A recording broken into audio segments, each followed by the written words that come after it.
Gurus Mojiba, Ibai. We pay homage to all of the gurus, saints, mystics, seers, sages, pharaohs, and lovers of truth from time immemorial to this very moment. Libations. Ashe.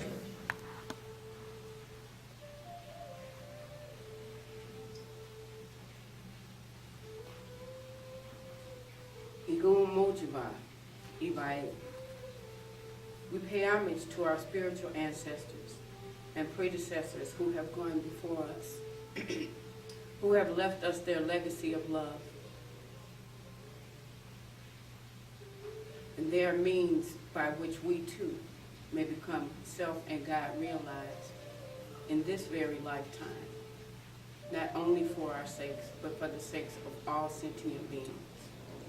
Libations. Ashe.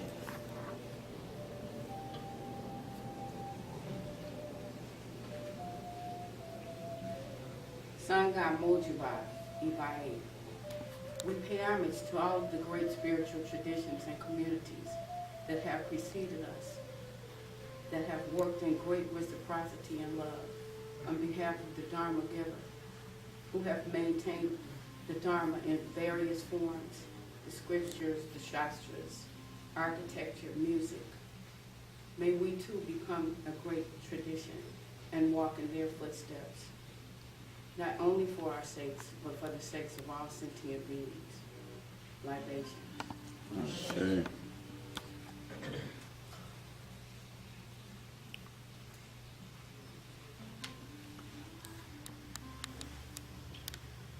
Sat Guru Mojiba, Ibai.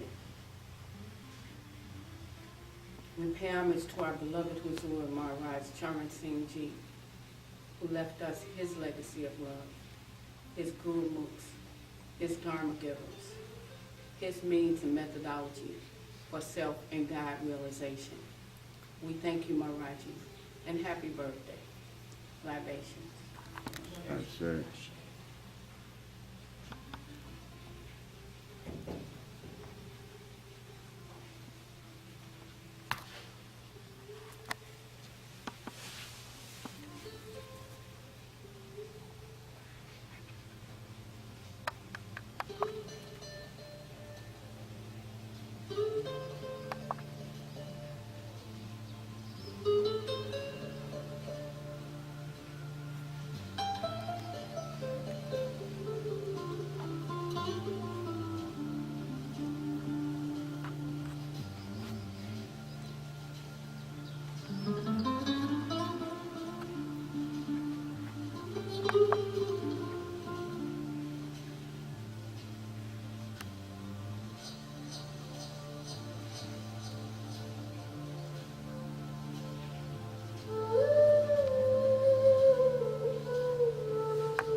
After I broke her heart about 1,000 times, she gave her life to me. With no regrets, she followed me, and she, the girl she raised me, and I'm forever indebted, and I'm forever indebted, I'm forever indebted to her, 'cause when a woman loves,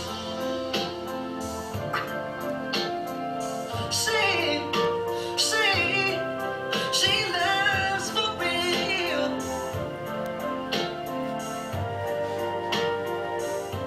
When a woman loves, she loves for real. Oh, she feels my soul.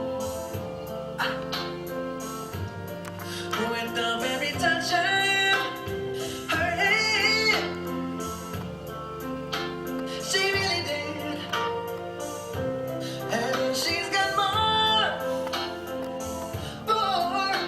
faith in me than a beach girl sand.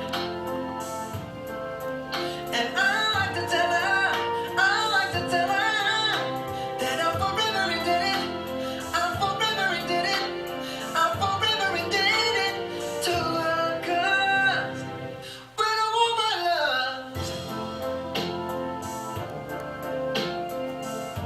she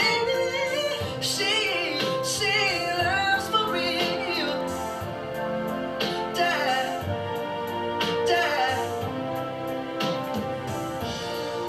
See, a woman's love, it will never die. No, even when I'm dead and gone, I'm gonna love her from the sky, 'cause she's giving me something that no other woman is giving me.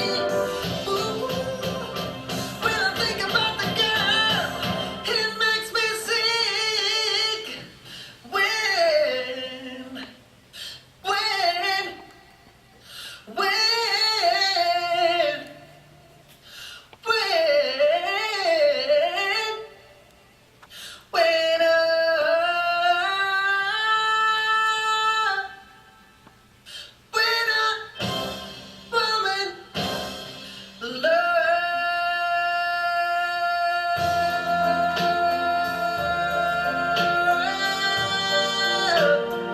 she loves for real.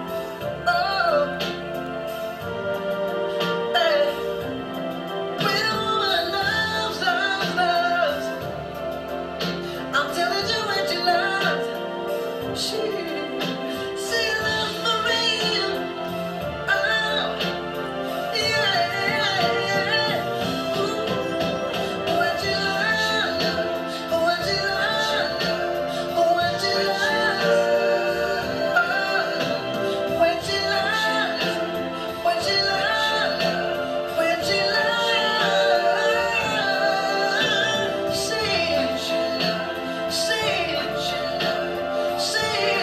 loves, she loves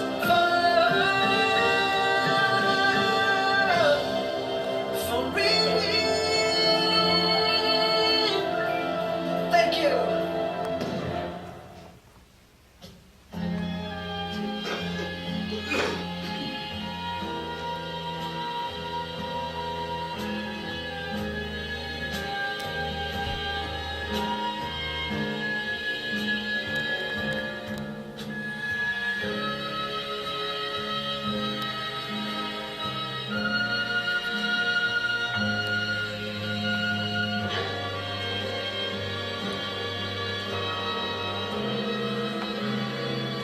Everything must change.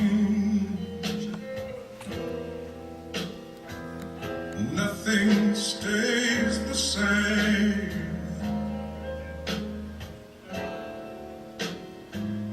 everyone will change.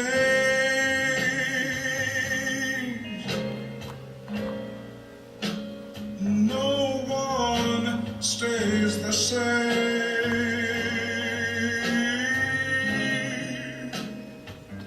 The young become the old,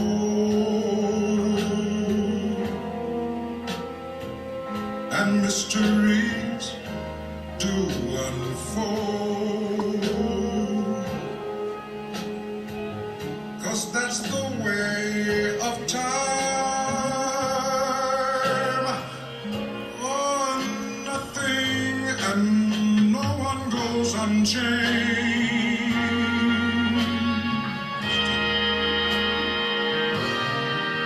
There are not many things in life you can be sure of,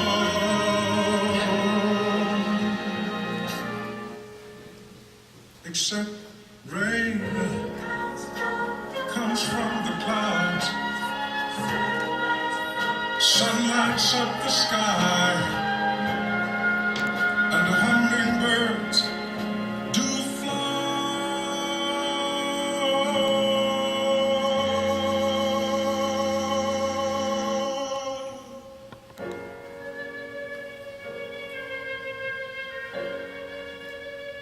Winter turns to spring.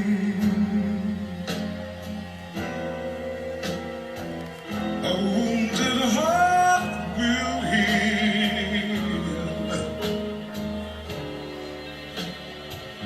but never much too soon. Yes, everything must change.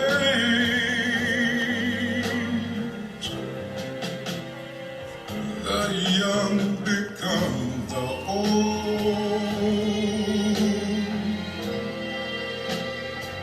and mysteries do unfold. 'Cause that's the way of time. Nothing and no one goes unchanged.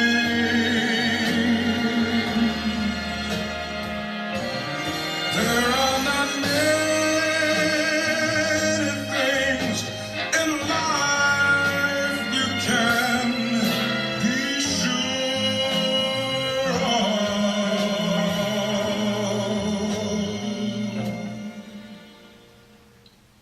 except the rain comes from the clouds, sun lights up the sky, and hummingbirds do fly. Rain comes from the clouds, and sun lights up the sky, and hummingbirds do fly. Rain comes from the clouds, sun lights up the sky, and music makes me cry.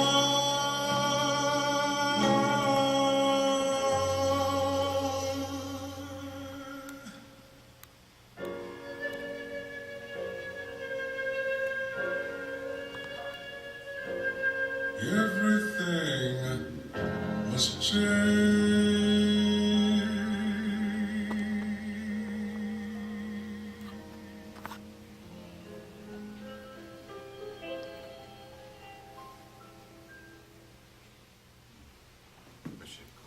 Shaking. So I want to thank you rascals for your best wishes on my recent birthday.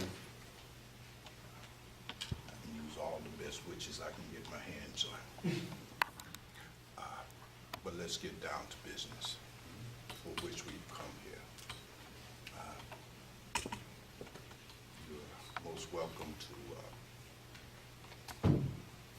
present any topic or question that you would like to consider. Yes, beloved. I was just listening to the song, and he says everything's gonna change. And when he said that, I was thinking about the cycle of change itself, like arise, change, and then endure. That cycle doesn't change though. So you probably would just call that cycle consciousness or God. The context The context is in which phenomena occurs. Okay. It's like the space in which you're sitting. That which does not change, by definition, is that which is divine, that which you call God. You see. Everything else obeys the law of impermanence. Things simply arise, change, and disappear. But the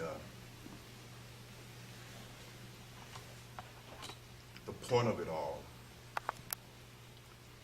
is missed if you do not appreciate the implications of that reality. You see, the very nature of conditional reality is impermanent. There's great implications of that for your life, your living, and your whole pursuit of happiness, you see. So inquiries into the nature of change must come from a place much deeper than academia or philosophy or psychology, you see.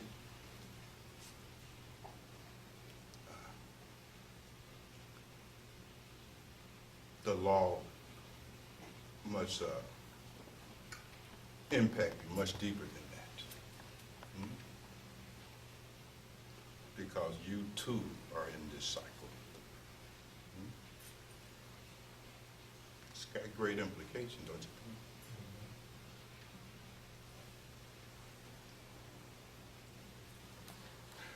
This impermanent nature of conditional reality. Conditional reality is that reality that you experience via your 5 physical senses. Any kind of experience you are having via your 5 physical senses is conditional reality. There is a reality beyond that. That's absolute reality, unconditional, you see. But you cannot experience that kind of reality as long as all of your experiences are limited to your sensual perceptions, those things that you can experience via the 5 senses, you see. And anything that you are able to perceive and thus experience via the 5 physical senses, by definition, is impermanent. Not only are they impermanent, they're dualistic. It's not that they're just rising, changing, and then ultimately disappearing. There is also a dualism, you see. Night and day, you see, up and down, big and small, hot and cold, wet and dry, in love, heartbroken, money in the bank, bankrupt, healthy body, cancer. This duality is also inherent and part and parcel of all sensual experiences, you see. This has great implications for you, don't you think? You are somehow living in this limited state of mind and body, seeking something that is going to be permanent. That's the first mistake. Nothing that you're going to experience via your body, mind, and senses is going to be anything like permanent. And you're going to also find out you're not able to avoid that which you don't like. That's not going to happen either. If you don't like darkness, you're in the wrong place, because if there's morning, it's going to be night. And if night frightens you, you're just in trouble like that. If you're trying to avoid illness, well, you're in the wrong place for that. If you're healthy, you're going to get sick. Asdamo Santa. This is the eternal truth. So these kind of issues are profound, way beyond the level of mere theology and religion and philosophies. So they must be approached. These are sacred questions, you see. Now that you know that, how will you live?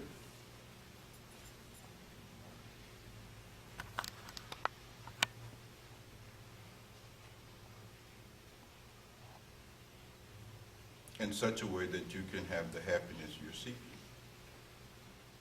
But if you're only going to live within the confines and limitations of those experiences coming to you via your five physical senses, you might as well accept the fact you're never going to be happy. And you're never going to be fulfilled.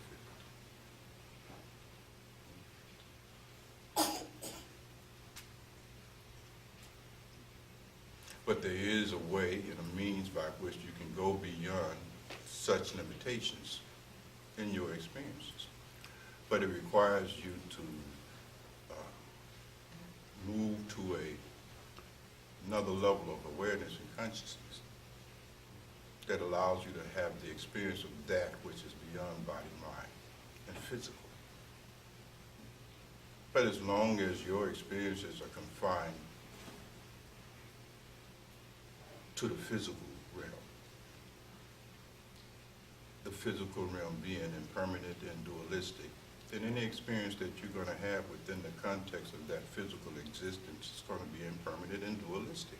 Your experiences will mimic where you're at in terms of your own level of consciousness. Did that help you a little bit? I was trying to confuse you. Looked like I failed.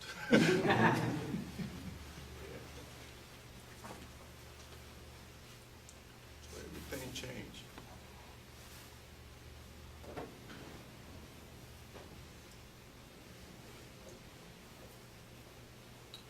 And so do you. And then you disappear. Suddenly.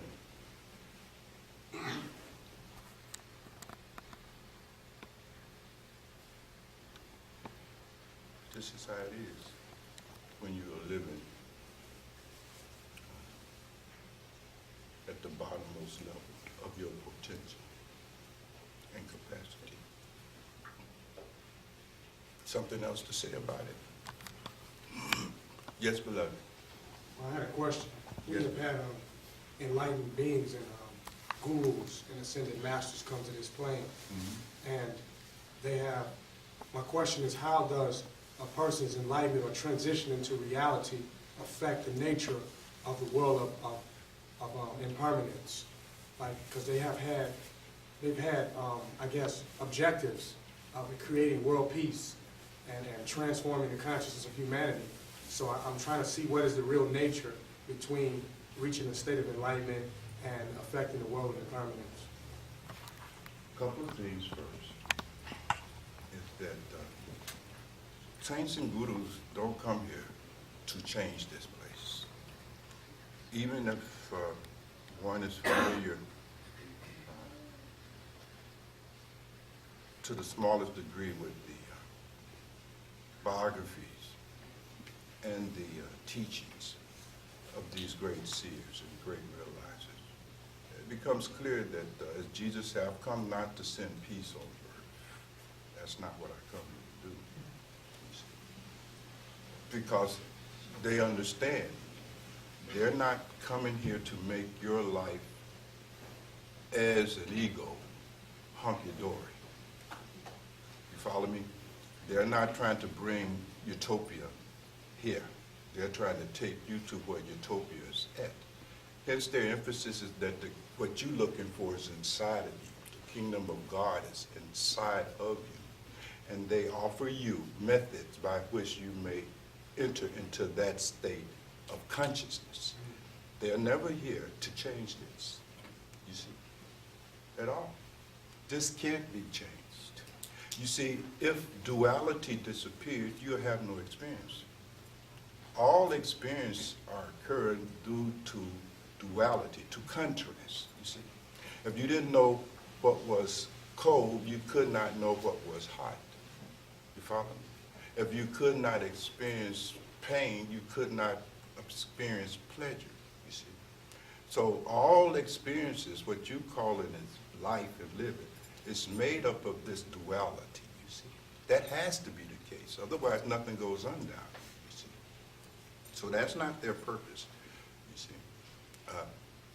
Their mission is to come and for all those who can respond to them, to offer them the means and the method by which they can have what it is that their heart truly seeks. You see. What are we seeking, beloved, other than just to be happy completely, with no remainder, 100% fulfilled?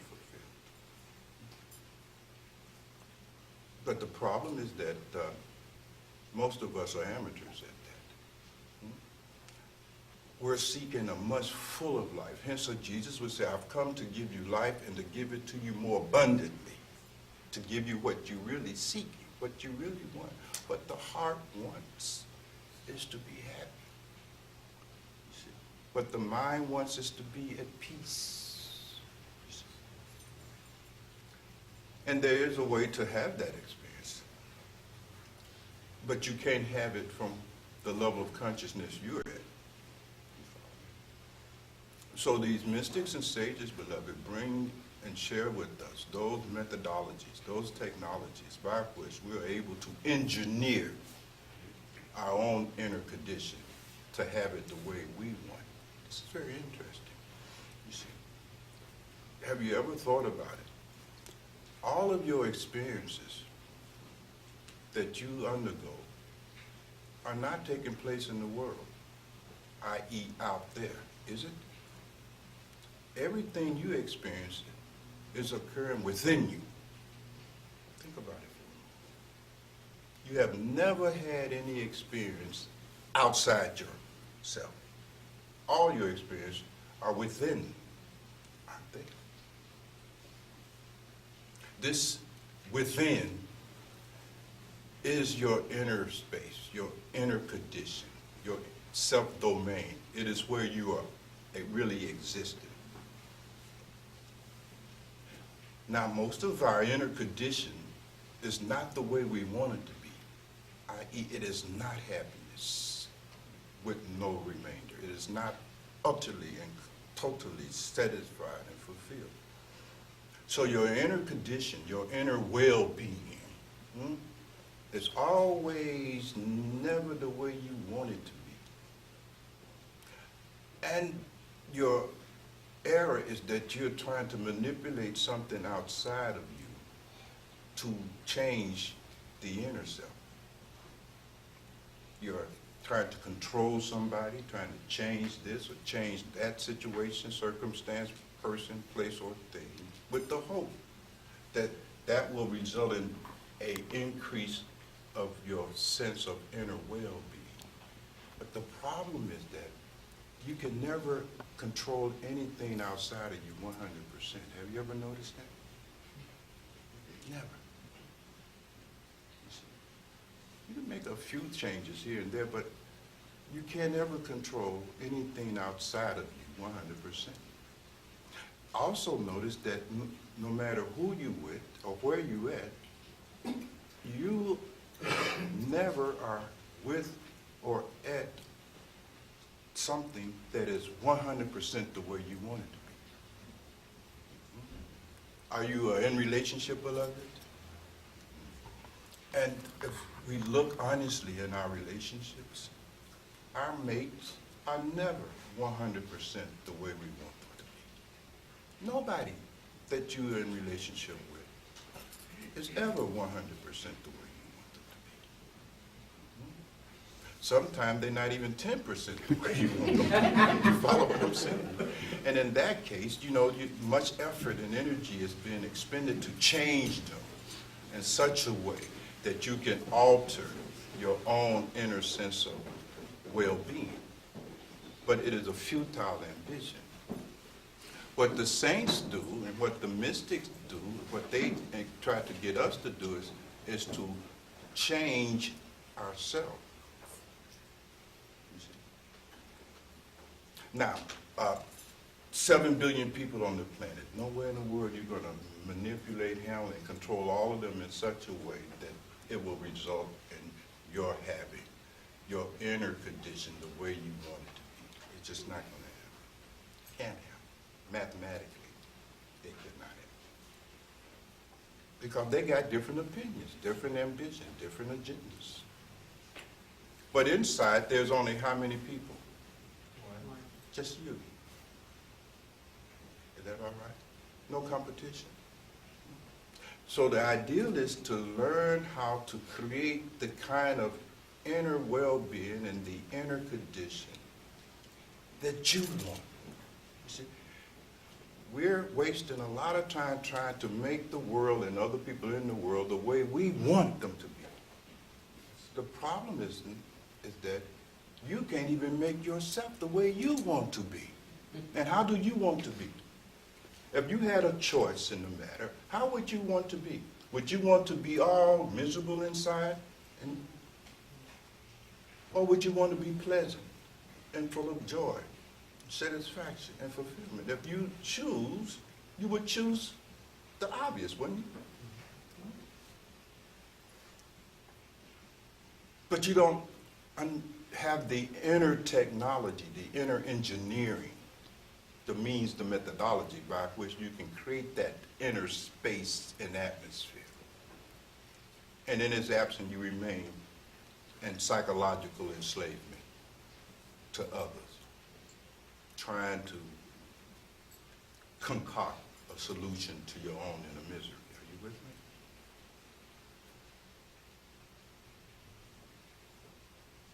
So the saints say, beloved, first learn this science of being the way you want to be inside here.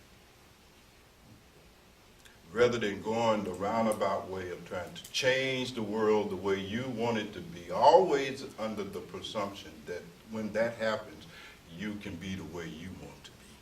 You see, you got to reverse the causality.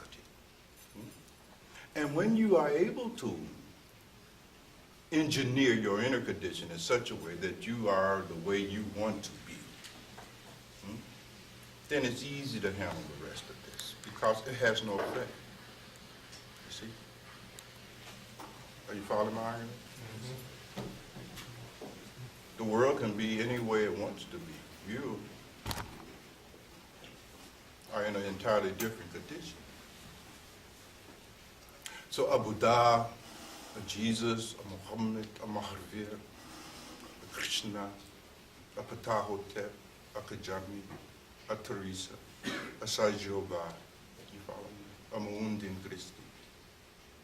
These kind of great realized beings, you see, are never here to turn this place into Disney World.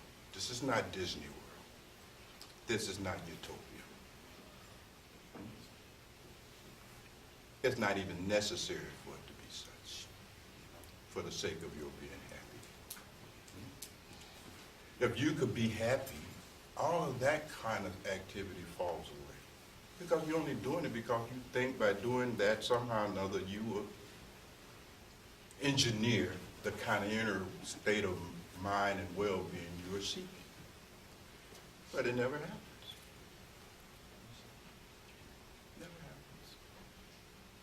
So this is a short response, you see. Much more can be said about it. But it was an excellent topic to explore.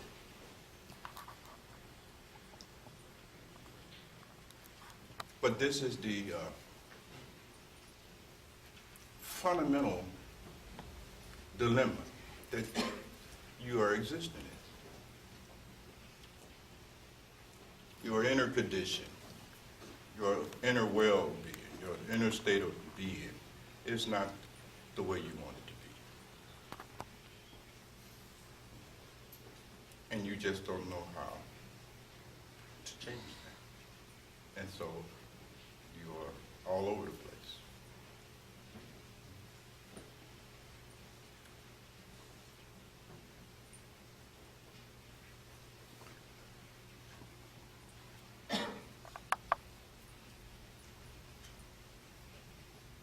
And the tragedy is that you have already been endowed with all of those tools and faculties and equipment that by making right use of, you're able to create your own inner condition. You see, it's not so much about finding the right woman or man or job and so forth and so on as the principal strategy by which you may have the kind of inner condition you are seeking. That's not it. What determines and what must be understood is that this inner well-being is based on how effectively you are able to use the equipment that you've been given, the body, the mind, emotions, and your energy, your life force, what the Hindus call prana, the ancient Kemetic mystic called Ra, Chinese Chi, so forth and so on, you see. You have a body, mind, you have emotions, you have prana. That's the technology. You follow me? Now you have to learn how to use the human technology that is embedded in the body, mind, feelings, and your life force, your prana, and elevate your awareness. You see? Even when you begin to do that a little bit, you'll begin to notice even your experience through the senses are altered. It's really interesting. Now, in these kind of boring conversations that I have with you all, somebody is bound to get sleepy because they can't follow the argument. Is that all right? And if you ever notice that when you're fully awake, you can hear everything, you're aware of the people around in the room, your senses, right? That is bringing you in this data. There's more sharpness. Are you with me? But when you sit here and you start falling asleep, your awareness is dropping. Senses are still, from a purely physical point of view, from the point of view of physics, sounds are still bouncing off the inner eardrum, isn't it? Light is still hitting the retina, right? But you're not having no experience through your five senses, which are fully operating because your level of awareness is good. So there is a relationship between your level of wakefulness and the clarity of your sensual perceptions. This is very interesting. If you are at the minimum level of human awareness, even though your sensory system of perception is fully operative, you're not even having a full experience of the physical realm. Interesting. Because your awareness dictates the clarity of your perception. Please make a note.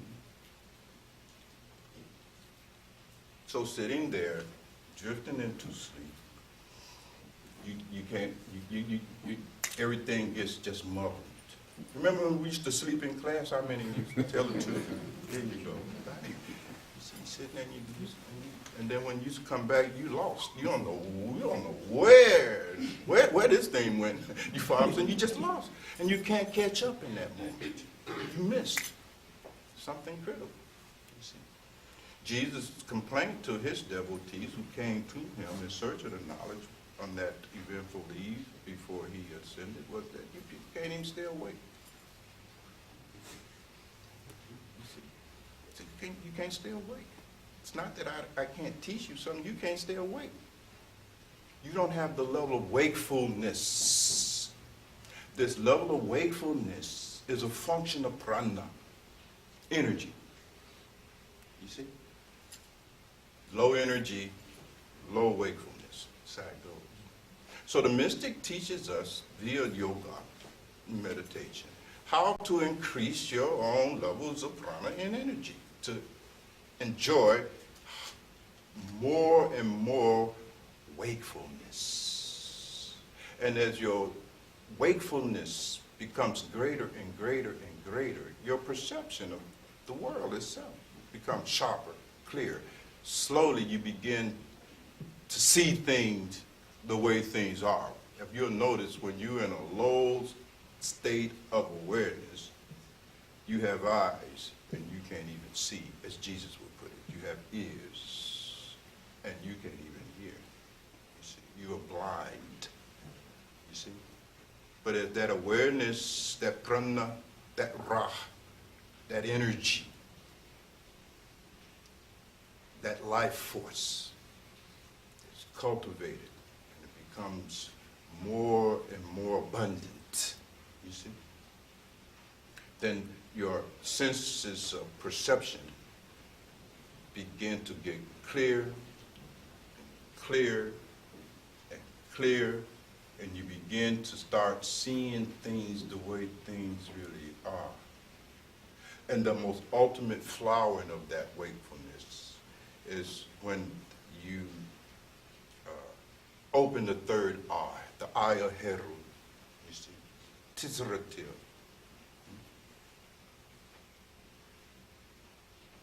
That's what the whole metaphor of the third eye is all about, is that you have reached a level of wakefulness that now has enabled you to see what the eyes cannot see, and hear what the ears cannot hear. Your seeing, your perception, your clarity has reached a point, you see, and gone beyond the limitation of your 5 physical senses. You see, right now, your realm and range of experience is limited to your 5 physical senses. But your 5 physical senses is not able to give you the experience of the totality of that which exists.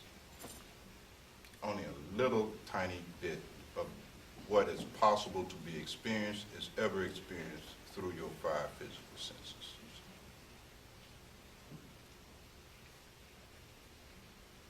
It's rather profound.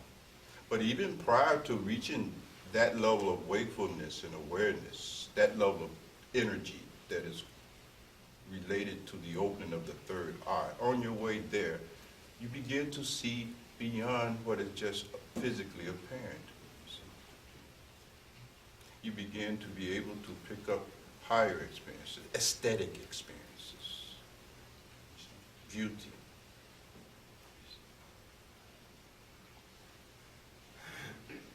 So forth and so on. But that's only the result of learning how to effectively use the body-mind equipment you have been given. To use the body, to use the mind, to use emotions, and to use prana, use your energy, to go beyond the limitation of the body, mind, and emotions. It's its whole function. It is truly the Jacob ladder, step by step. You know, if I wanted to get to the roof of this building, I put a ladder there, I climb, right? The ladder gets me to the top. In the same way, you see, right use of and understanding how to use this human body-mind equipment in such a way to engineer the kind of inner condition you want, you see. It's like that ladder, having a ladder to the divine. It gets you where you want to go. You see. But most of us are trying to circumvent that natural process. I'm reminded of a story about the bull and the pheasant. Anybody ever know that story? One day, a bull and a pheasant are out grazing, And the bull is grazing, and the pheasant is sitting on his back, eating the ticks and the insects. You know, if you look in nature, sometimes you see a bird will sit on it, and they're grooming them, but eating. You know, nature is it's incredible. So the bull is grazing, and the pheasant is sitting on his back having his meal.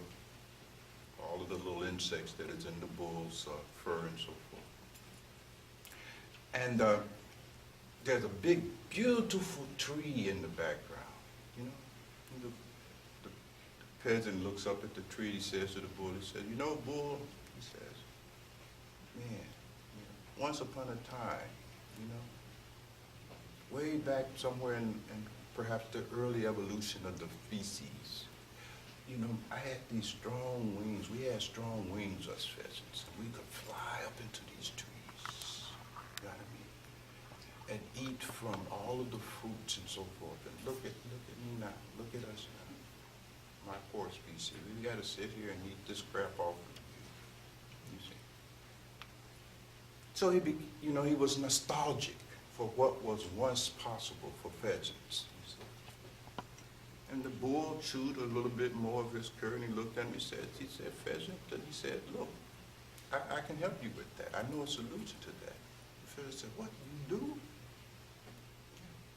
"I know how your wings can be made strong again, and you can fly up high into that tree and enjoy the fruit thereof, like your ancestors used to do." And the pheasant was excited. He said, "Okay." He said, "Well, what should I do?" And he said, "Eat a little bit of my dung." The pheasant said, "What are you talking about?" He said, "Eat a little bit of my dung. You know, people use my dung all the time. You know, it grows crops, and it's done is magic." The pheasant said, "Boy, what are you talking about?" But what to do? He was caught in that moment of nostalgia. You see, so he said, "If you eat my dung every day, within a month, you'll be strong and able to fly again. I guarantee it." So the pheasant had nothing to lose, drunk on his nostalgia, you know. Then he started taking his daily dose of dung. And strangely enough, within the first week, his wings really got strong enough, and he was able to fly up to the first branch. You know, the first level of the tree, you know, and he was like, "Man, this is great," you know. So, you know, he followed his regimen of dung eating religiously. And actually, before the month was over with, by the third week, his wings had become so strong now that he was able to fly and sit at the very topmost part of the tree. Now, it just so happened that on that day where he achieved that miracle, a farmer was sitting on his porch, looked up there, saw him a big fat pheasant, reached out, got his gun, boom, and had the best dinner he had had for a long time. The moral of the story is this: bullshit can take you to the top, but it can't keep you there.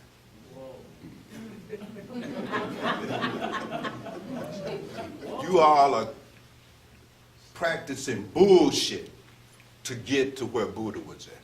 You're not going to get there. You all are practicing bullshit trying to get to where Mahavira was at. You see? Now, you'll get a little high, but you ain't going to be able to stay there. You will come crashing down.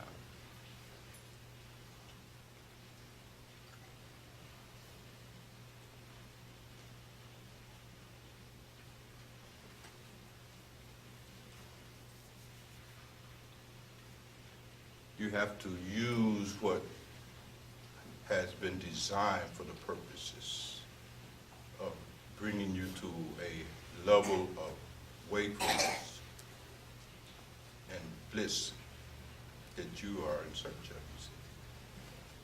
You take a little LSD, you'll get there, but you can't stay there. LSD can't keep you there. You smoke some ganja, get you a little bit there.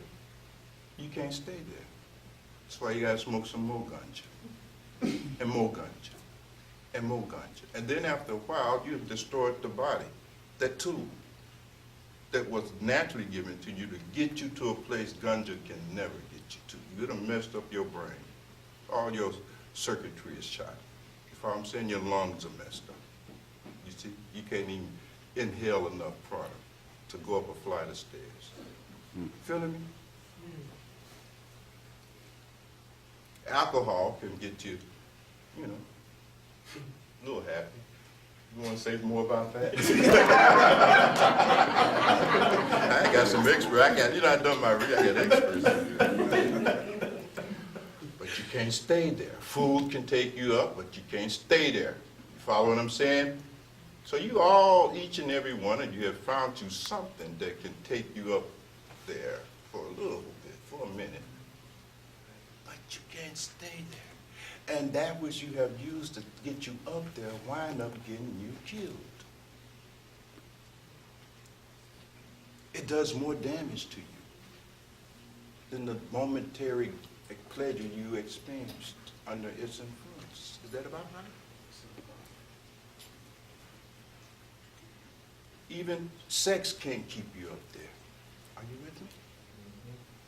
You come back down, now she's still there. You know? or he's still there, whichever the case may be. You know? Are you feeling me? Yes, sir. Bullshit can't keep you there. And you must find out what is your bullshit that you're up to. And see this. And radically see it. And then be moved to go beyond your bullshit. Till you're moved to go beyond your bullshit, there is no way for you to engage in any authentic spiritual process. That can't happen.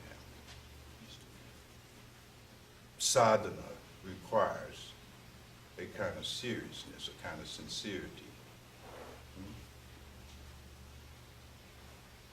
And bullshitters never succeed on the path.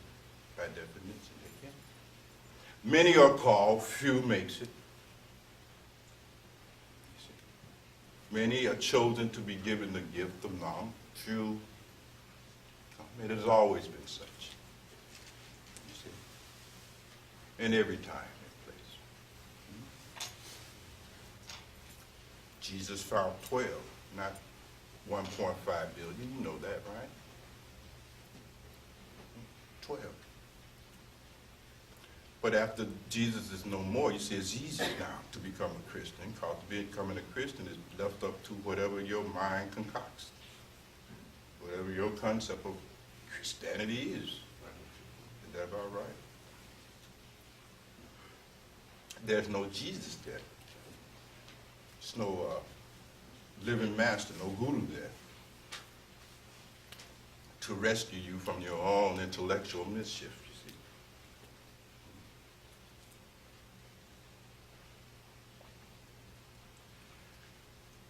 During the lifetime of a Buddha, you see 84 of his bhikkhus achieved, right? Now, you know, you got Buddhists all over the world claiming they have achieved Nirvana.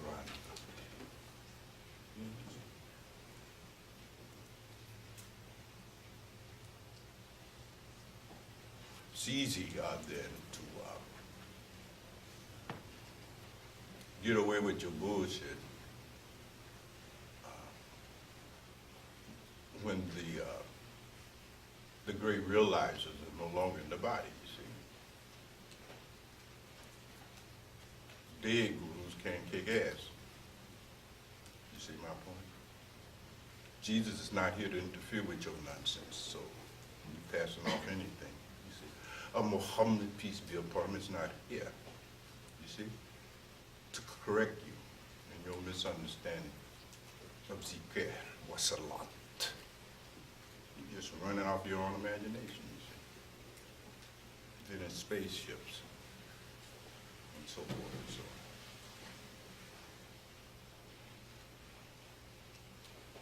on. Something else to say? Something else you would like to discuss? Yes, beloved. Yeah, beloved Guru, so I want to say that, is that the reason why the mystics and the gurus encourage us to get in the process of the science of the soul, which is the sadhana and the meditation, to help us be more, receptive to this conditional reality we're in? In some sense, you see, beloved, yes, but in another sense, the mystics and saints are not coming to recruit you to become enlightened. That's what preachers do. You see, the saints and the gurus come and to be available to those who are already in the search. Their argument is not there to convince the person who don't give a damn about any of this stuff to suddenly become a serious spiritual seekers. That's not what they're here to do. They're here to serve those who have already awakened to a certain point, that have looked around this place. You see my point? And begin to ask those kind of profound questions. You see, where did all this come from? Why is any of it here in the first place? You see, who am I? You see, where would I go? Where did I come? I mean, they've already risen above the animal level of awareness and wakefulness. They've already gone beyond money, food, sex, bodily comfort. You see my point? They have dropped a lot of their bullshit. And the saints are there for their sake. You follow me? And not here to recruit people. You see. But to those who are ready, then yes, the mystics now give those methodology, those spiritual technologies by which that seeker can elevate their level of energy, their conscious energy, so that they can have the kinds of experiences that they are seeking, you see. But the seekers bring the desire for the technology. You see, beloved, unless there is that desire to go beyond the limitation of your current level of life and living, you see, as long as there's not that desire in you to transcend all of that, then you can go to the mystic. Mystic can give you all the technologies in the world. You're not going to implement any of it, and you're not going to benefit either, because you have no desire. You see, technologies, instructions, without your desire, is meaningless. You'll do nothing. You'll do no sadhana. You follow me? The saints and gurus, they do not come here to make us do sadhana and spiritual practice. That's not what they do. Because they understand. You see, I can no more argue you into a practice of authentic sadhana than I can argue you into loving Satvram. You see? Can't do it. You cannot argue and present a rational argument to somebody to fall in love with somebody. You see, it doesn't work. But for those, as Maharaj used to say, those who have awakened, who are tossing, Maharaj used to always say that the saints move through this world much like a person would move through a nursery where little children are sleeping. You tiptoe. You know what I mean? You're only going in there to get the babies that are crying. You're not going in there to wake any babies up. You're very quietly tiptoeing in that nursery to grab that baby that is already crying and give them the solace, the attention, and so forth. You see, the rest of the babies you leave behind. Don't go in there and say, okay, everybody wake up. That's not how it goes. Preachers do that. Mullahs do that. Imams do that. Rebbes do that. You follow me? Gurus don't do that. In fact, beloved, even among gurus themselves, physical gurus, themselves are a minority of those who got enlightened. You see my point? The vast majority of men and women who have gone beyond the limitation of these 5 physical senses in terms of their experience, whose third eye is open, who is gone. As Buddha said, Tathagata, gone beyond the limitation of the body-mind. You see? Gate, Paragate, gone way beyond it. The vast majority of them do not teach, and they do not initiate anybody at all. Most of them, when they attain that level, they walk out of this body because they through it. In the tradition, it has been said that most those individuals become enlightened, they stay in the body 21 days, and then they just walk out. They're done. They finish with it. They don't need it anymore. They don't need a body-mind anymore. They reach the roof. When you reach the roof, you don't walk around up there with your ladder on your head, do you? You leave the ladder down there. You where you want to be, you see. You cross the stream with your boat, and once you leave it at the edge of the river, don't you? You don't pick your boat up now and walk around and admire where you at. In the same way, these great realizers, you see, the vast majority of them, they threw at the body. You just walk out of the body. Okay.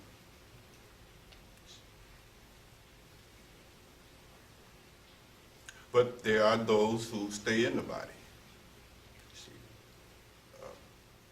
The Bodhisattvas, they go back to get one more. They're like the Marines. You know what I mean? They go back. They got out of the burning house, but they see somebody up there still alive, trying to get out. They run back. You see my point? But they don't run back in and get the one that's already burnt up. It's already dead. You go in and you see somebody in there alive, you want to get them. So it's sort of like that, not exactly like that. But the point is, you see, beloved, is that this awakening, this becoming more and more awake, Buddha called himself the awakened one. When he was encountered on the way, moving in ancient India, you see, spreading that Dhamma. You see, he was observed once by an astrologer, looking at that gate, you know, looking at that moving serenity and equanimity, peace and motion. You see, he was startled. Approached the great elephant, asked him, "Who are you? What country are you the emperor of?" You see, he said, "I'm the emperor." You gotta be something. You know, are you a king or you emperor? What? He went on putting these questions, and to all of them, Buddha replied, "Nete, nete, nete." Finally, I said, "Well, damn, if you at least tell me if you're a man or a woman." Buddha said, "I'm neither male nor female." He said, "Then what are you?" Buddha said, "I'm awake. I am the Tathagata." You see?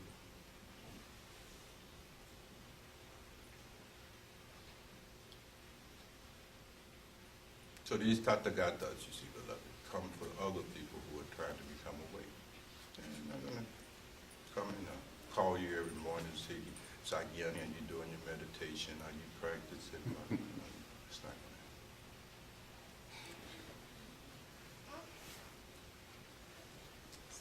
In fact, if you feel like you are being made to meditate and do your spiritual practice, clearly you're not ready for this.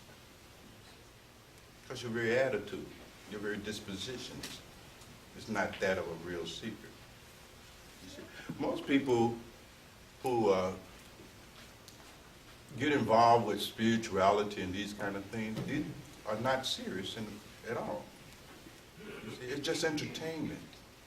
It's a kind of a form of intellectual entertainment. You know what I mean? It becomes good stuff to talk about over tea or coffee or at your next social event. You see, it's just, you know, good information. But they're not serious, you see. So they'll ask, who am I? Very casually, as if it's a small question, you know? Who am I? Then they get ready to take their notes, you see. Who am I? That's a profound question. That should be, you know, when you ask that question, it should be tears streaming down your face, you know? That question must come out of a profound crisis of understanding that I don't know who I am. And in the absence of that knowledge, you see, I cannot be happy. I cannot be clear, you see. In the absence of that knowing, you follow me? This person is tossing, turning, can't relax, can't sleep, biting his nails, tossing, you see? It's on his mind. Till you got your money on your mind. The real seeker got who am I on their mind. And it's tossing. Sleepless nights. So when they present that inquiry, you know, it's coming from a real depth. You follow me? You're not just looking for some kind of response to that gets relegated to your philosophy file. You file it, put it in your philosophy file. You see? The question is not deep because it's not even a real question. It's just a bullshit question. Are you with me? Real questions are questions that you ask that you got to know the answer to. You see? Real questions are questions that you ask as a means of moving from the unknown to the known. It ain't no bullshit involved in that. See, most of the questions we ask in these kind of contexts, these are just bullshit questions. You see my point? They ain't coming from no depth. There's no crisis down there. They're not deep. What the African mystics among the Dogon call sogayi. These are not deep questions. They're just surface, intellectual. That's all. Question got to come from some depth. Then it can be answered with some depth. You see? I respond to you according to the depth of your question. If it's superficial, I give you a nice superficial answer with a little bit more. You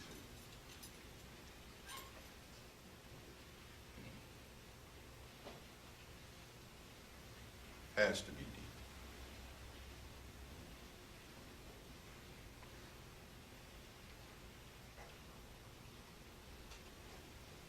Something else to say about it? Yes, beloved. If you get the Dharma and you don't use it the way it's meant to be used, is it possible to actually go backwards and actually start to regress in the worse than you did before you came?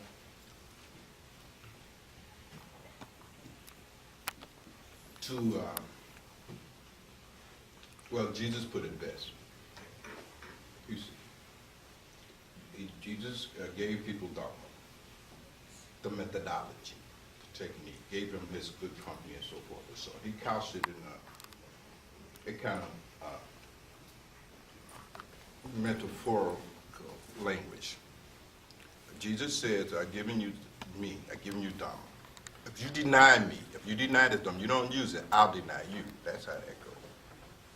You deny me, I will deny you. Another way they put it was, if you turn your back on the Holy Ghost turns his back on you. That's how it goes. So you ask, beloved, are there consequences? Yes, of course. There's consequences for all your actions.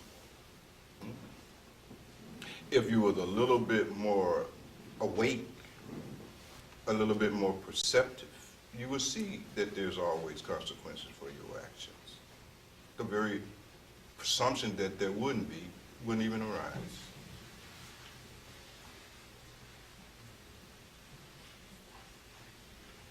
But then you see, beloved, he comes back and tells us the story of the prodigal son.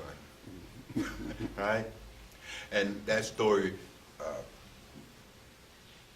encourages us, even those of us, you see, who have squandered all of the spiritual wealth given to us, that we can always come home. You see? And that's why Jesus would say, lo, I will be with you till the end of time. You know, you can always come home. You can always come. But if you are given it this great boom and squander it, and if that prodigal son never came home, then you would remain homeless. You follow what I'm saying? But the prodigal son can always come home and be made heir to his father's fortune. It's always there. So when you say not make use of the Dharma, it depends on whether that misuse or not making use of the Dharma result in you going home, or whether you're just out there broke. If you're just out there broke, then you're going to have the same destiny as any other broke person. It's nothing going to change. You see. And you think about it, beloved, you have to consider what, because people come to these spiritual paths and go off these spiritual paths all the time. You see what I'm saying? Because they come out of a wrong view and wrong concept of what it's all about, you see. They come to the gurus or the mystics, you see, and they're looking for solace. They're looking to be consoled. You follow me? They're looking for somebody who is as committed to their self-aggrandizement and self-indulgence as they are. Are you with me? They couldn't find it in their wife. They couldn't find their husband. They couldn't find an ordinary human being that will become committed to their own selfish indulgences and self-aggrandizement to the same degree they are. See? But they hear about gurus and saints and mystics, and they say, well, these people, you know what I mean, they're spiritual people. And they, therefore, since they are selfless, then now they can become totally committed to my own selfish ambitions, my own self-indulgences, my own self-aggrandizement. And they come to the gurus for that purpose. Are you with me? To have their egoic lives made hunky-dory and have help in fulfilling their own egoic ambitions. Are you feeling me? And so they enter into all kind of fantasy about it, you see. But at some point, you see, at the right point, they hit that wall. And then they understand the guru's not your mama, you see. This ain't no party at your auntie's house, you see. The guru is becomes a threat to you. This is interesting. Right? You should be scared. The guru becomes a threat. To what? Your ego. I mean, a serious threat. And yet at the same time, the guru, you're attracted to the guru. Part of you wants that relationship, part of you don't want that relationship. That's the dynamic. And in some sense, you see, that's why you got that particular guru, because that particular guru is a kind of threat to you. That's a good sign. You see? It's a good sign.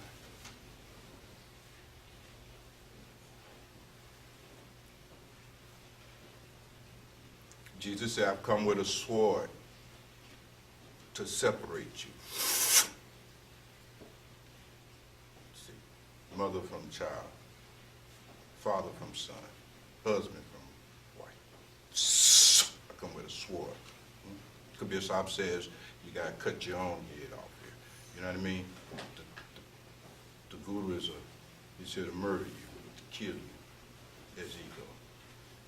And that won't feel good to you. And from your side, it's not going to be a pleasant experience. And so when you hit that level in your relationship with the guru, the first thing you do, you flee. You know what I mean? Get angry. I can show you stacks of emails from some of you in this room, full of rage, feeling insulted, hurt. Genuinely. I keep them because that's proof I'm doing my job. You see, whenever I get depressed and I think, man, I'm not really serving this song, I just pull my file of inspiration email. You see, I know I'm doing this right. You see. So you have to look and see what was the reason one ceased making use of the Dhamma. What was your reason? What is it? You know?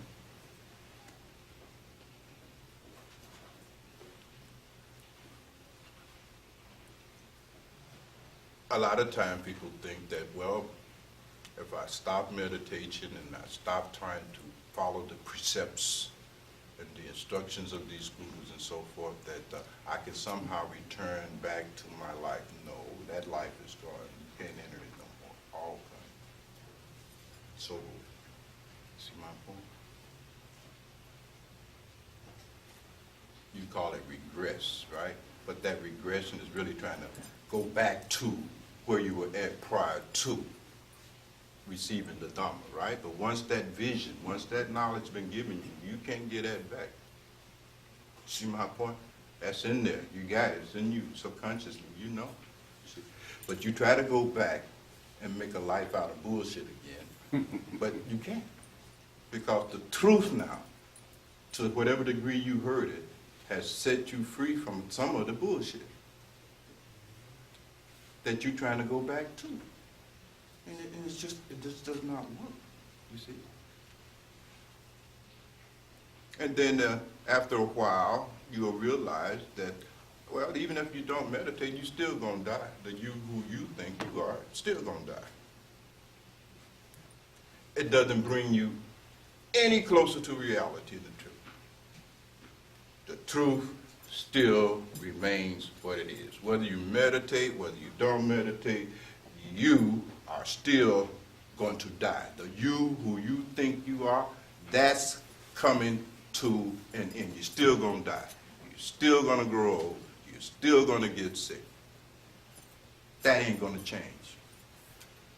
So there's no profit. You follow what I'm saying? Not going to change. But some people think, well, if I get off the path, you know, that none of those, you know, that I'm going to be able to become happy. No. You're not going to become happy. Still going to be unhappy. Now with no means by which you can change it. You're doomed. Self-damnation.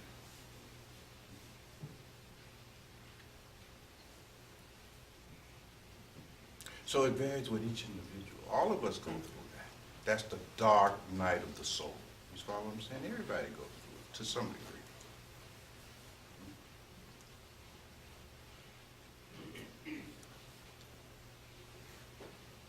But it's like a seed See, there's one good thing about bullshit.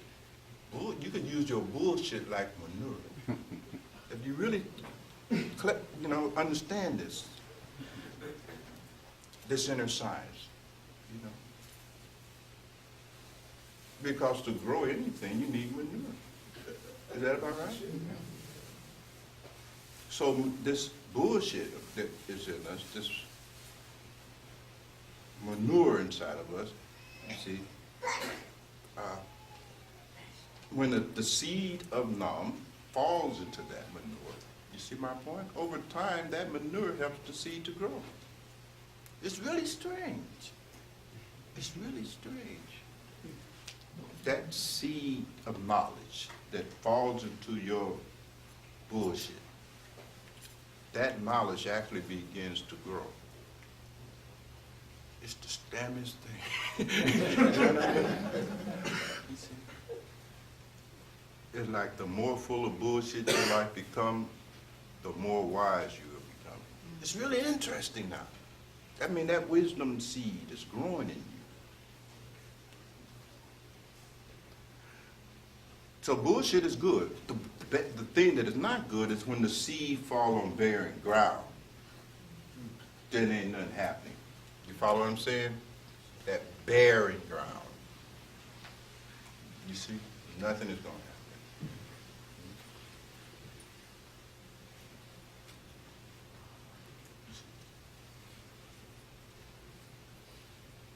When the teachings are given to those who are just playing at it, non-serious, academic, you see,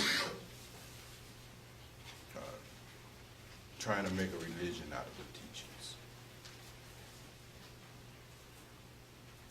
That's going nowhere. That's seed of teachings given to such a person does not come into fruition because they have no desire. They have no desire.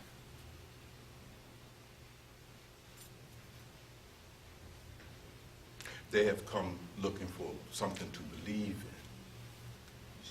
See, people come for different reasons. Some people come in for real knowledge, and some just come in for just that kind of information by which they can make a belief system out of it. They come to the guru looking for something to believe in. They're looking for something to believe in. They can't believe in their other stuff. You know what I mean? So they need something new to believe in. They're looking for a belief system, a new dogma. You see my point? A more cutting-edge theology or something, a deeper philosophy. They're looking for something new and more exotic to believe in.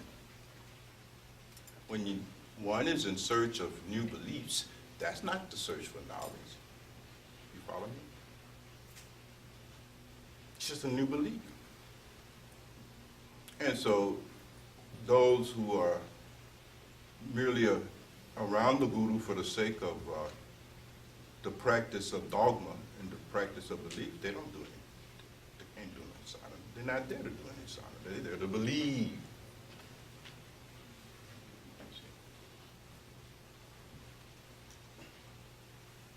They're not there to know. See, your belief about something is not equal to knowing a thing. Belief is one thing, knowing is something altogether different, you see. Belief is intellectual, knowing is existential and experiential, you see. You just look for more stuff to believe, you see. Give me more stuff to believe, Bhagwan. Give me more stuff, give me some more stuff so I can help me strengthen my belief. Not faith, belief. Don't want to confuse the two. See? You become settled for beliefs when you become too lazy to use your own intelligence. You see, to apply your intelligence, that's work. You follow what I'm saying? You see, believing is easy. sometimes it's fear-based. You know, you rather believe something than know something. You see? You rather believe your beloved is not out there cheating on you, rather than to go and follow him and find that out. You see my point? So there's many instances where you rather believe that I'm going to win that lottery, or I believe that this pill is going to keep me from having cancer. I mean, you look for something you can believe in as a means of avoiding reality and the investigation of it as it is. So some people are like that barren ground. They just come to Jesus or Buddha, Mahavira. They just look for something to believe in, community belief system. And they tend to become fanatics. Fanatical. And they want to convert the whole world to their beliefs. Not to their experience. They don't have none of that, just to their belief. And that's the basis of most of the conflict in the world, don't you think? People are fighting and killing each other over their belief, basically. You believe this person believed that, and now all hell breaks loose when those beliefs are not synergistic. Something else to say about it? Yes, beloved. And then let's go to my beloved, it's King Noble, right? Yeah. Yes, King. Go. Yeah, I want to ask, dealing with the world of impermanence, meaning that in your world, I represent the world of impermanence, your perception, because you're perceiving me through your five senses. So my question then would be, why would the world of, if an enlightened being come into this planet, and they the highest level they can reach is to perceive impermanence, then wouldn't their desire to try to transform another person be like the impermanent world interfacing with itself? In a sense, yes, I like your analogy. It's like, that's exactly what the word guru means. Guru means light. Guru means darkness. Guru is light shining into darkness. This is exactly what it is. You see, they are like the light that come into our life to dispel the darkness of our entry. You know what I mean? That's why those analogies have been used in traditional religion. See, every religion, incidentally, began with a spiritually realized person. That's why you can find certain threads of truth in there that are so beautiful and powerful. Because once upon a time, it was really a reflection of the wisdom of that actual living guru or enlightened person. See, so you'll find, for instance, in Christian traditions, that metaphor of light is often used, isn't it? Jesus said, "I am the light of the world." You see my point? Love that. You see, nobody can walk in this darkness. You know what I mean? They use that kind of powerful language, you see. But because it is true. They're like a light for us, you see. In other parts in the world, in other traditions, the guru represents a kind of map, you see. Because in some sense, life is a journey. You know, you're on a journey.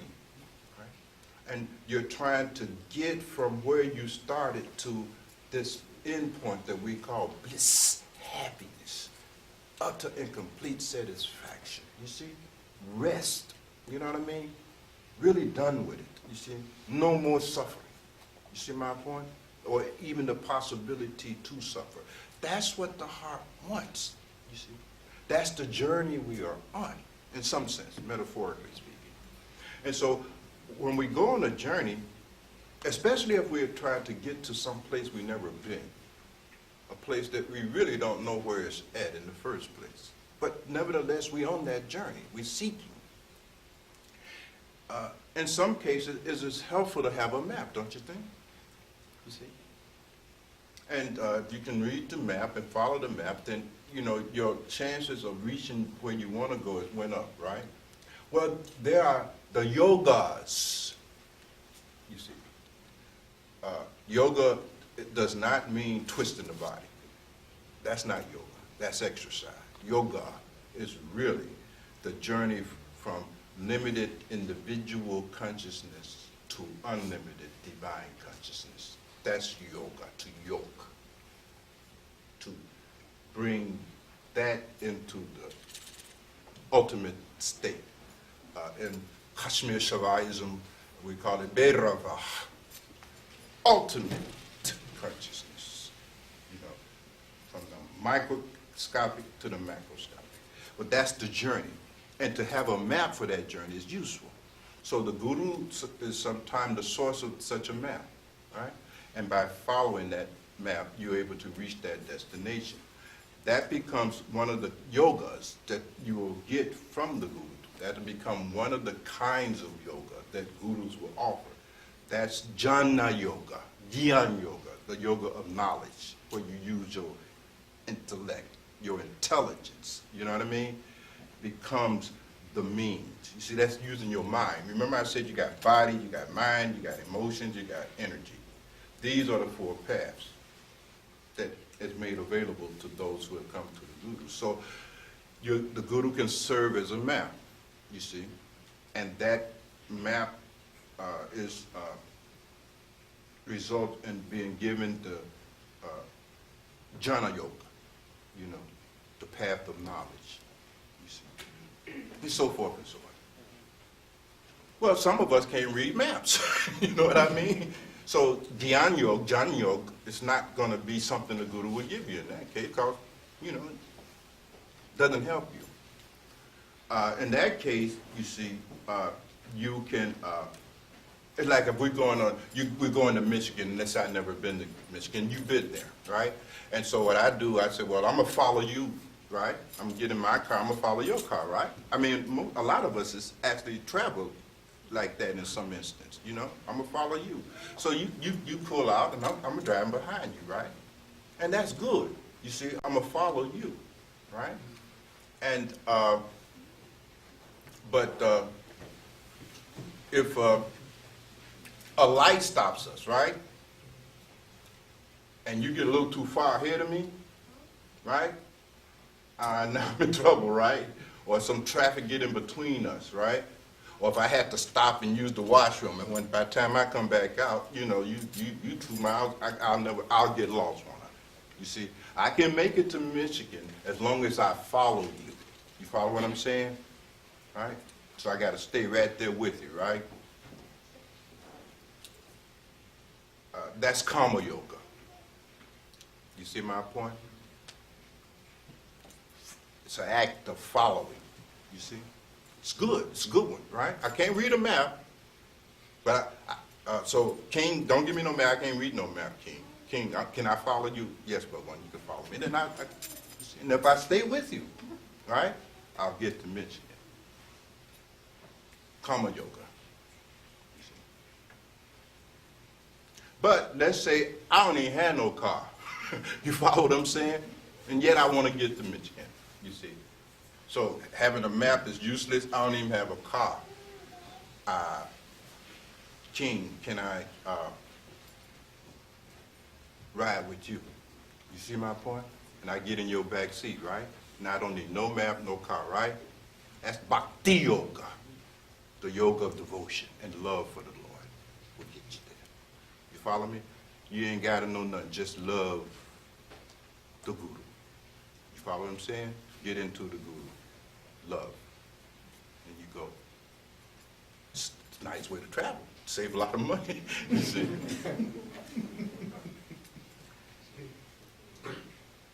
And then you see there is this Raja Yoga. You see my point?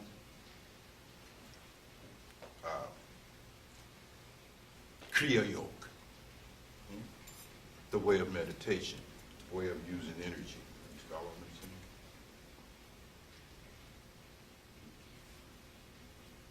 And that way is a way for those who are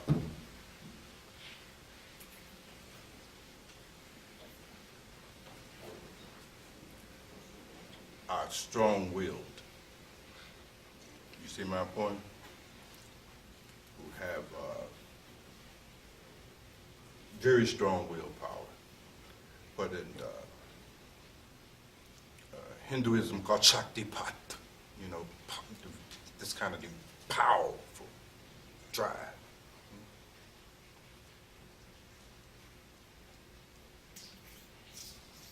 And even though they don't know where they're going, they don't have a map, but that will is such, they're going to get there. You see my point? They're going to get there by hook or crook. They may go Karma, you see, they may go Bhakti, they may go Gyan, but they know I'm going to get there. You know, they may use a combination of all three means. I may be able to hook a rider with you to a certain point, right? Then I'm on that road. You know what I mean? Trying to get another ride or something, you know, they got that kind of drive. You see? The way of the conqueror. You see? So these are the four basic kinds of upaya, they call them, means, method, that the Guru brings us by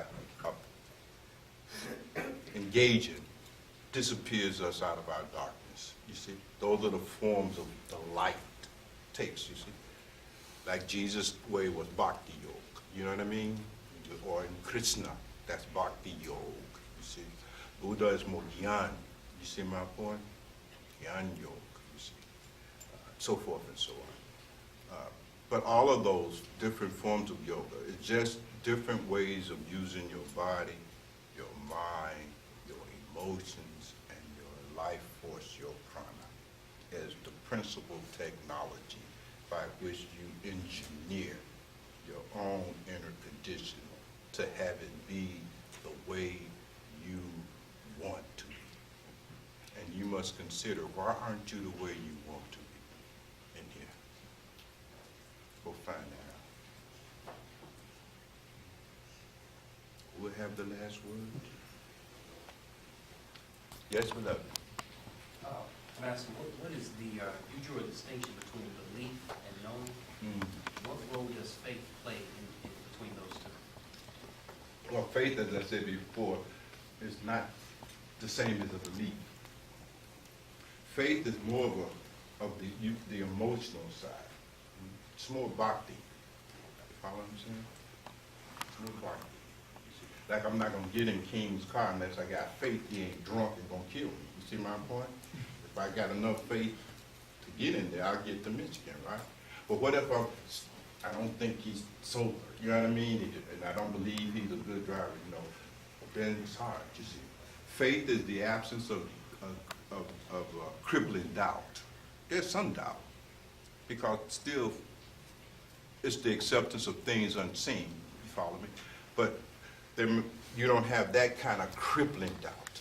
Are you with me? You've dealt with your doubt. Faith is something that you get when you deal with your doubt, when you minimize your doubts, when you handle your doubts, which is very different, you see. Most churches and so forth and so on are going to say, you know, don't doubt. The saints are just doubt. They said, doubt deeply. You see my point? Double doubt. You see? Go deep into that. You see? Because your doubts are your questions. You know what I mean? You see? That needs to have answers to them. Right? That are experiential and not based on pie in the sky and all that other stuff, you see? And so when you have been able to overcome your doubts to that same degree, you have been able to generate faith.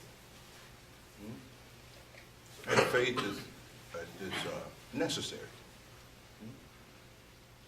Beliefs are necessary. Faith must have it.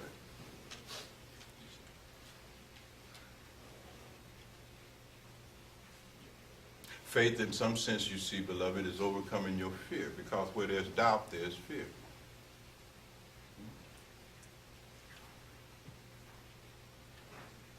They're concomitant phenomena. Fear is the source of doubt.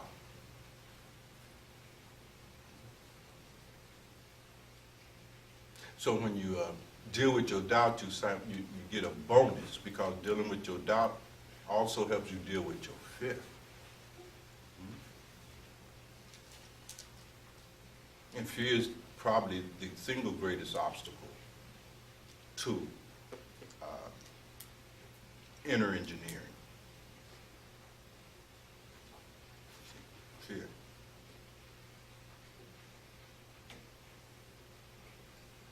And that's why many mystics and saints have described the path as the path of the lion.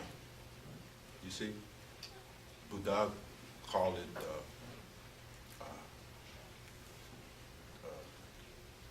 the path of the noble ones. You see, the Aryas, noble, like a king. You know what I mean? You can't be no king if you're scared. You know what I mean? King has a certain conquest of the fear.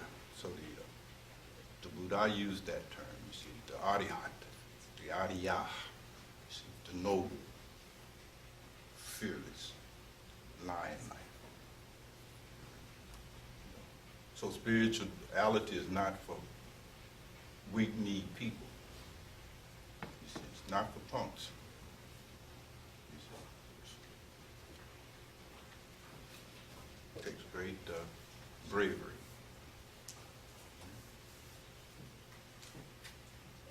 Did that help somebody?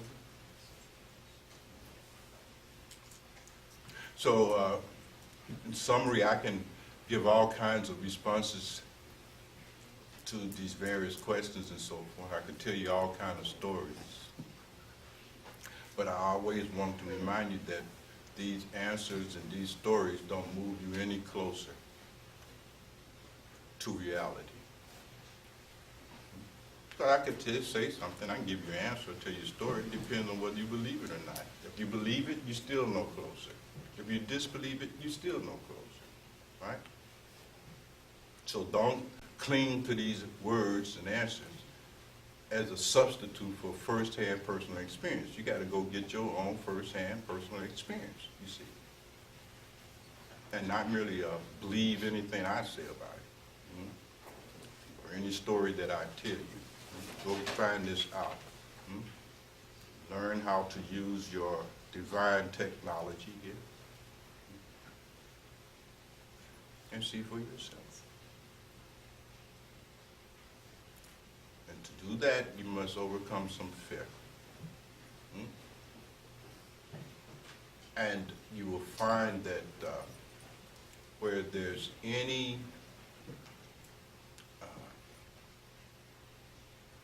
misperception of reality, there you will find fear. That's what fear is.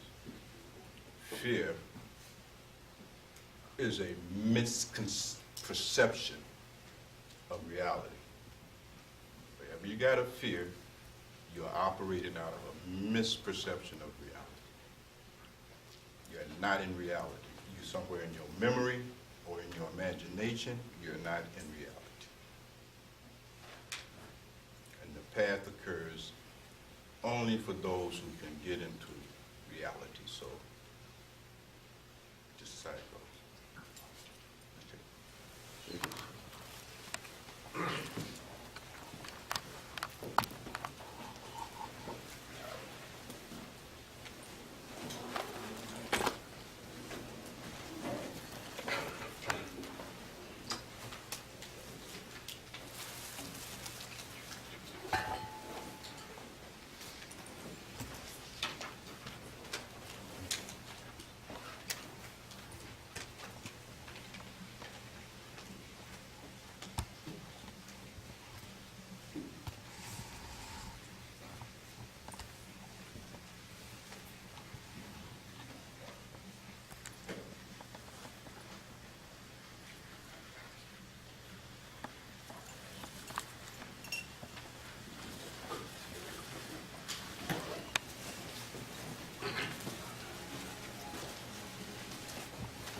That's been with me, Lord, and brought me safe far. Don't you know?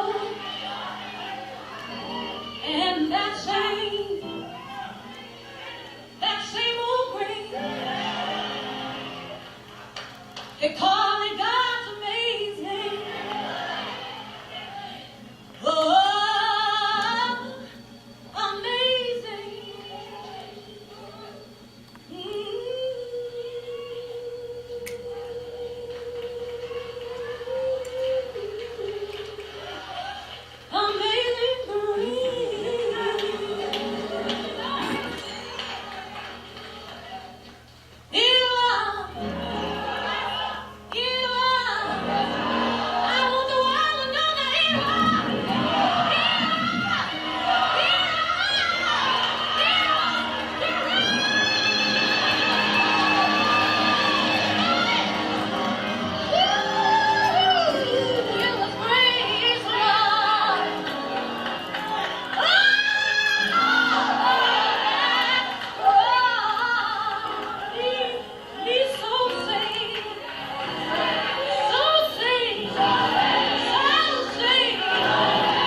change has come over me.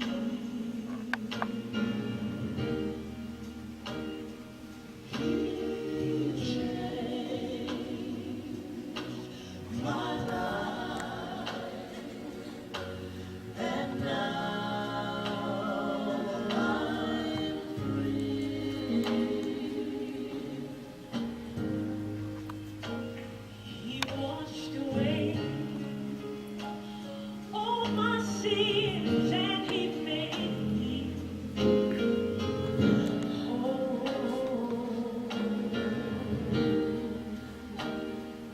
He washes me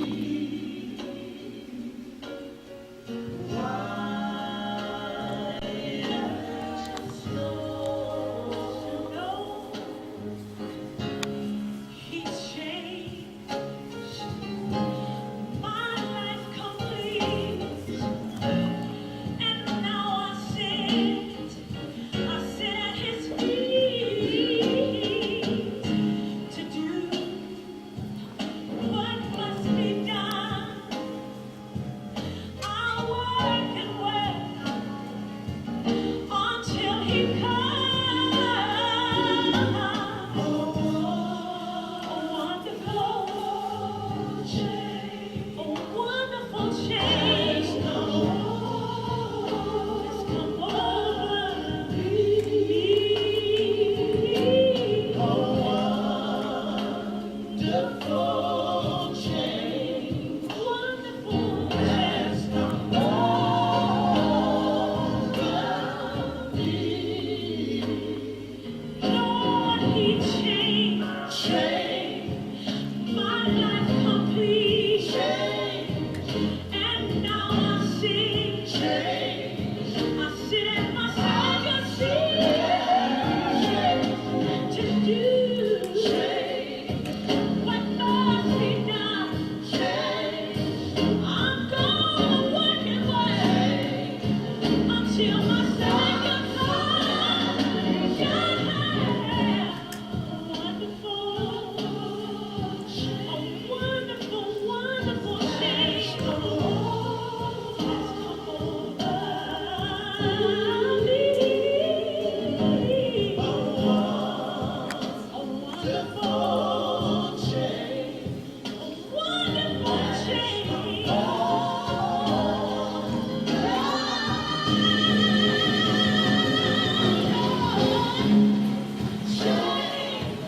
My life complete, and now I sit at my Savior's feet to do. I'm gonna do what must be done. I'm gonna work and work until my change.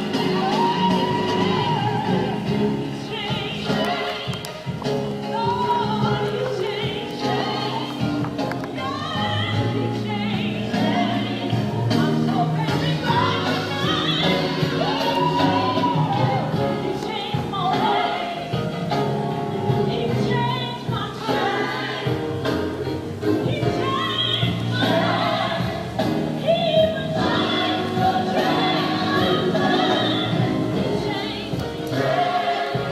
I'm so glad He changed. He changed.